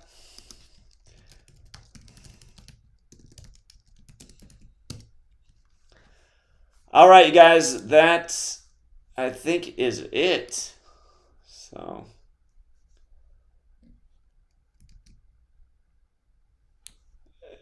Yeah, I do believe that is it. And, you know, a lot of people continue to ask me the same questions here day after day. And that is New York and Kobe Bryant Day happening? And again, you guys, right now, I don't know. I don't know because I just can't decide what the right thing to do is. It's like, this work's never going to get to where it needs to be without more resources. And it's obvious that either one of two things are happening. And I lean more towards one than the other, but for going out and pounding payment each time, support falls off. That's happening. So it's either happening because big tech, it's just, you know, I had two ladies come out to Seattle and they both said that they haven't been able to support the Patreon lately because their memberships were canceled. They didn't cancel them. And now when they try to sign up, it doesn't work. And I've heard that from several other people for years now. And I feel like people could create a new email and sign up if they wanted to, but people want to use the same email over and over. And so for whatever reason, for going out and pounding the pavement, the support is going down drastically. Again, I'm at 50% of what I was before I drove all the way to Oklahoma City last year. And as far as I'm concerned, support's never been where it should be based on how important this work is and how good we are at it. But if it's going to be that every time I go out, support just goes down. And then another part of me is like, you know, like, do I also have like voodoo magicians working against me? I just had the weirdest thing the day I was going to go out to Seattle. Again, this fire alarm right here in this room goes off. That's how I wake up. It was right above where the unit was charging the speaker. And I tested the speaker before I left and it was fine. But then I get to Seattle and it won't come on. So, again, I mean, that's just like, okay, is like voodoo magic real? Is there something else I'm going to have to compete with? Because that's not fun. And, yeah, I don't know. I mean, I want to be in LA on Kobe Bryant Day. I want to be in New York on 9/11. I want to be in all the cities in between. I want to drive a whole lap around the country. I mean, that's what I like doing. That's what feels great. I wish our events do bring out people, but not nearly as many as they should. You know, I've been spinning my wheels writing this third book for years now, and it's still not done. And a big part of the reason it's not done is because of lack of confidence. And why do I have lack of confidence? Well, because the first two books are pretty good, but they hardly sold anything. You know, it seems like with all the censorship, just everything's so stagnant. I know if I finish the third book and it does as bad as the last two books, I'll be super frustrated. So it's almost like I don't want to finish just for that reason. So anyway, I mean, there's just all these obstacles right now. And yeah, again, I mean, it's obvious we don't have any millionaires in our corner to help us out. Otherwise, I feel like they'd be helping out. So yeah, I don't know. The answer is I don't know if I'm going to still do Kobe Bryant Day or New York 9/11. But what I would also say is if it doesn't happen this year, if I end up not doing it, it will happen again in the future whenever I figure out how to get, you know, things to where they need to be. So, yeah, I mean, all that content stayed up for a year. It had hardly any views on YouTube. I mean, it's like, want to do it, but is it really helping? It's just, you know, it's like we need Mr. Beast to help us out. What a joke that is. That was the whole story on CNN yesterday, how amazing Mr. Beast is. It's like, just listening to the reporting is just so annoying. It's like, the reporting should be like, what is it to have 150 million subscribers on YouTube? How does that even happen since YouTube destroys people's channels and deletes and censors people and unsubscribes people? So if they do that to people, which they do, then what is it for Mr. Beast? I mean, does he really have a subscriber base that's more than half of the U.S. population? Mr. Beast. I mean, Mr. Beast, the role model for the children. All this stuff's so disgusting to me. And, yeah, it's just, in a way, it's like I don't even want to present information anymore either. That's also the honest God's truth. It's like I don't want to present information anymore. I want enough people to gather who want to go out with their pitchforks and make a difference. Like, let's take down all the big tech Nazis in a day in the Bay Area. That's what I want to do. Let's go take down all the big tech Nazis, all the First Amendment haters, and send all these foreigners, to wherever they need to go to. Anywhere but here, ruining what this country is about. Again, go hang out in front of big tech and watch all the foreigners get bussed in who come to work against the First Amendment all day. So, anyway.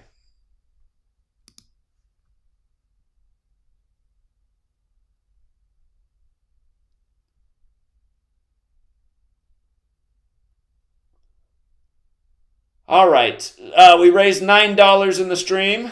Let's see. Thank you, Brianna. Brianna chipped in $2. Shout out to Rick James. He chipped in $2. Shout out to Nathan. He chipped in $2. And the other donations must have come earlier. But hey, let's see. Let me see who else we owe a thank you to. Oh, hey, look at that. YouTube added a feature where you can see who gave the super chats. Shout out to John Mendoza who chipped in $1, and shout out to congrats to the winners who chipped in $2. And thank you, Mike Rawson, who's been a member for 2 months. Okay. But yeah, I think we'll leave it there for now, you guys. And again, I'll keep you posted, but I have not made a decision on any of the road trips. So.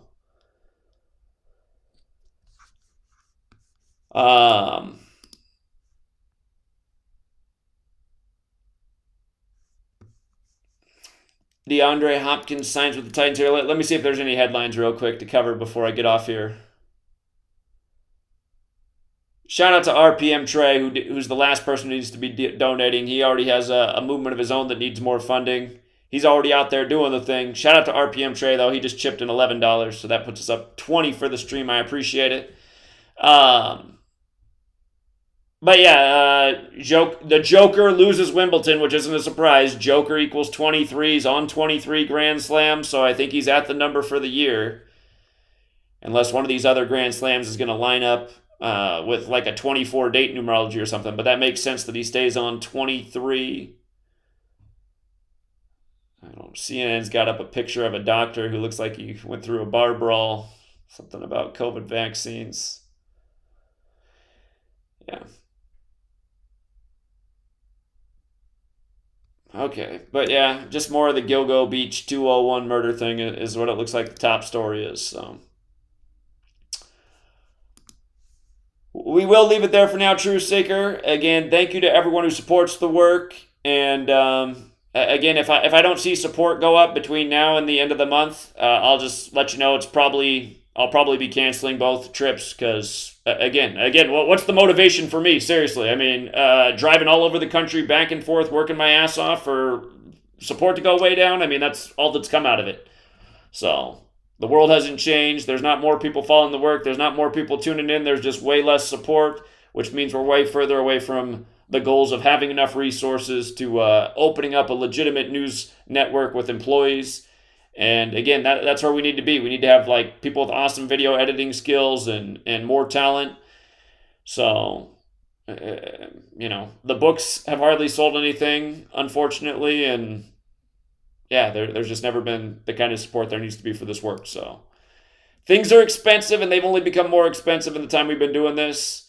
If there's only so many people that can donate $1 a month, unfortunately, going to have to reevaluate. So we'll leave it there for now. If you got here late, rewind the stream. Lots of good information in the stream. Check out Johnny Cirucci's channel. I'll link that as the top pinned comment, and I'll make it the top of the description for the video. He's on Odyssey. And they've gotten back to daily streaming. If you like the Johnny Cirucci crew, they do great research. I'll have all those links for you. So, until next time.